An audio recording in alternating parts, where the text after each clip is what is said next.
Are you happy?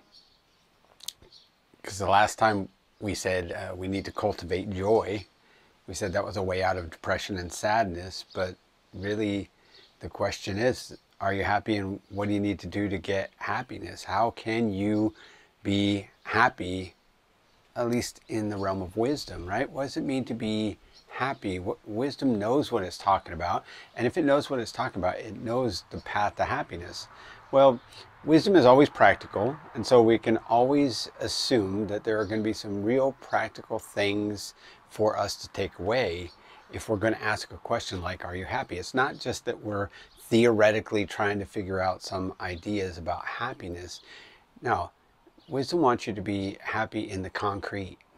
And so it gives 4 different ways in the book of Proverbs on how we can find happiness, how we can be happy people. First is to seek wisdom, and we'll reap all the benefits that come with wisdom if we'll just seek it.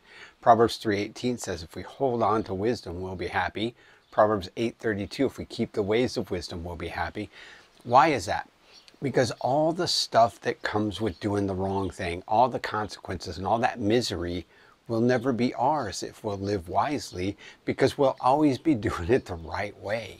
And that saves us from so much pain and so much hurt and so much heartache and so many of the bad emotions that come with all the consequences of going in the wrong direction.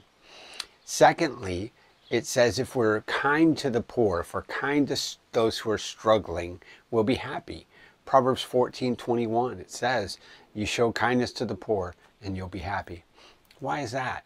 It's because when we're not just looking out for ourselves, but we're actually looking out for other people, making a difference in their life, there is such a genuine, fundamental happiness that comes from looking out for other people. Third, wisdom says that if we'll trust God, we'll be happy. Proverbs 16:20 says the one who trusts God is happy. And so if we'll just lean on Him, if we'll put all our belief in Him instead of in ourselves, trying to do what we can't do on our own anyway, if instead we'll trust in Him, we'll find happiness. Fourth, if we respect God. Proverbs 28:14 says, happy is the one who is always reverent, but the one who hardens his heart falls into trouble. So if we'll not be those kind of hard-hearted people who aren't respecting God, who aren't trusting in His ways, who aren't seeking to do His work His way according to His will, if we'll be those people, the people who aren't hardened, then we'll end up being so much more happier, because that respect for God, that fundamental belief in Him as the greatest, will lead us to live a life that He's always wanted us to live. So these are unconventional things. We don't tend to think of these things when we think of happiness, but this is where wisdom would direct us, and this is what God wants for us in order for us to be happy.